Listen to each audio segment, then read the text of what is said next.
Reading is awesome! And so are you.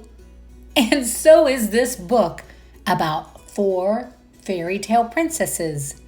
It's called Sleeping Cinderella and Other Princess Mix-Ups by Stephanie Clarkson. 4 princesses. Let's read more. Once upon a time, 4 fairy tale misses, tired of dwarfs, witches, princes, and kisses, so bored and fed up, or just ready to flop, upped and left home for a fairy tale swap. "Enough!" cried Snow White, and she threw down her broom. She stared in disgust at the state of the room. The sink was piled high with cups and with plates. Snow White moaned, "I'm so tired of these sloppy housemates." Do you see the dwarfs? Those are her housemates. So Snow White walked out, left her dwarf friends behind, hoping that someplace less messy she'd find. She walked and she walked for hour upon hour, until in the distance she spotted a tower. Who do you think lives in the tower? In a window up high, there appeared a pale face. "Hi!" Snow White yelled. "Is this really your place?" Rapunzel called, "Yes, but I wish it was not. It's lonely up here. I miss people a lot." "One room with a view?" Snow White cried. "Oh, what bliss! I can't think of any home nicer than this." "You move in, I'll move out," said the girl with long hair. "You'll be all by yourself. You won't have to share."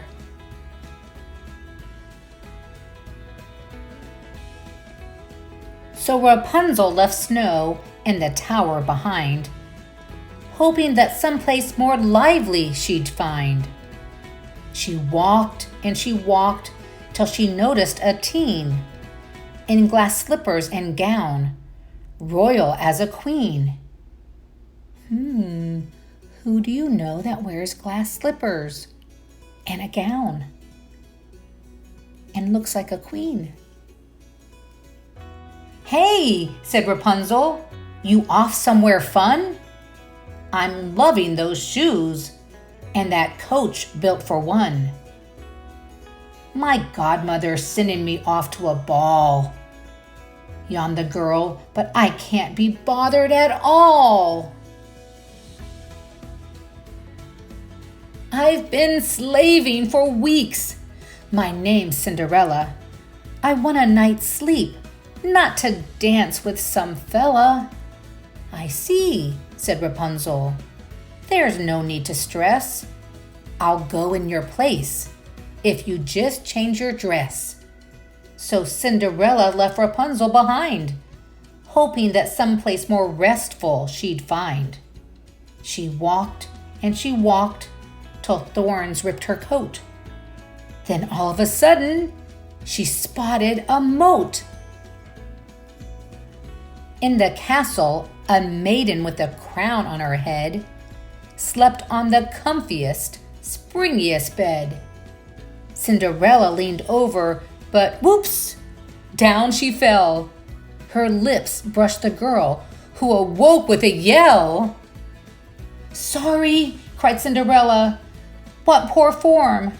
But I badly need sleep, and your bed looks so warm." "No worries," said Beauty. "I've no time to lose. I'm sleeping no longer, so please take a snooze." Yes, Beauty was glad to leave the girl reclined, hoping that someplace more thrilling she'd find. She walked till a house in a clearing she spied, with 2 smoking chimneys, and a door opened wide. I wonder whose house that is.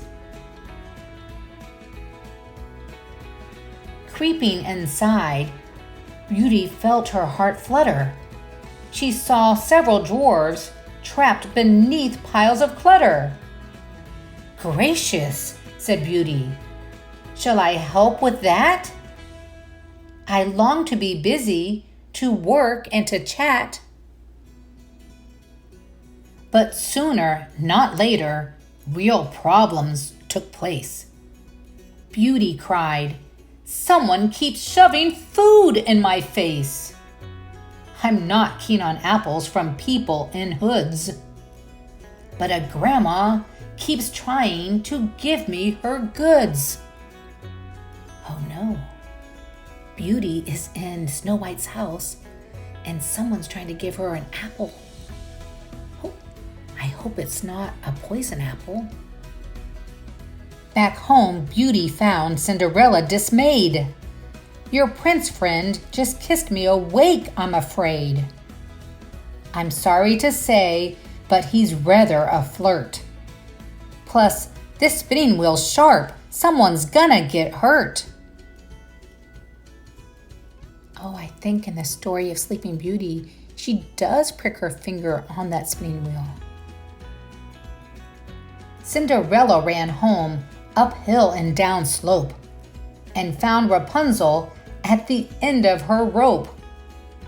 "I've lost a glass shoe, and your sisters are rude. I was riding in style, till your coach turned to food."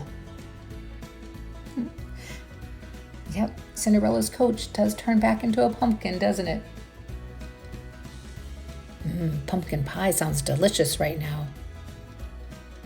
Then, in pain, Rapunzel limped off to her tower to soak her tired feet and to take a hot shower. Snow White was still there, but bored as can be. She said, "Phew, am I glad that you're home finally. I'm missing my dwarfs. I'm forlorn and bereft. Plus, you didn't mention a witch when you left. She's possessive and clingy, too needy I find. I can't wait to leave here. I hope you don't mind."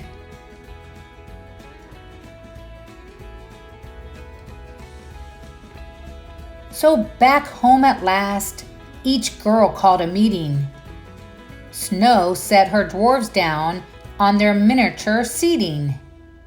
She said, "Cleaning for 7 is leaving me sore. We'll get along fine if we each have a chore." Oh, and look at that list of chores. Sweep, vacuum, dishes, mop, scrub, polish, laundry, windows, and water plants. Rapunzel explained to her witch that she'd like 1 day trip together a week for a hike. Do you like to take hikes? I like to take hikes and walks. Cinderella went off to college instead. Met a regular guy, less well off, but well read. That's awesome. She picked somebody who thinks reading is awesome. Way to go, Cinderella. "I'm so over spinning," poor Beauty decreed. "From now on, I'll knit stuff, and then I won't bleed." That's smart, because that spinning wheel did prick her finger. So, by talking things through and her problems amending, each girl truly made her own fairy tale ending. Snow White gave the list of chores to the dwarfs so they could help. Cinderella picked a fella who was a reader. Beauty gave up the spinning wheel and decided to knit instead. And Rapunzel told her witch that she'd like to take hikes and walks. They all had a happy ending. I like books that end with happy endings. I like that these princesses talked things over and figured out their own fairy tale ending. I hope you end today feeling good and happy and healthy. You know why? Because I think you're awesome. And I think reading is awesome!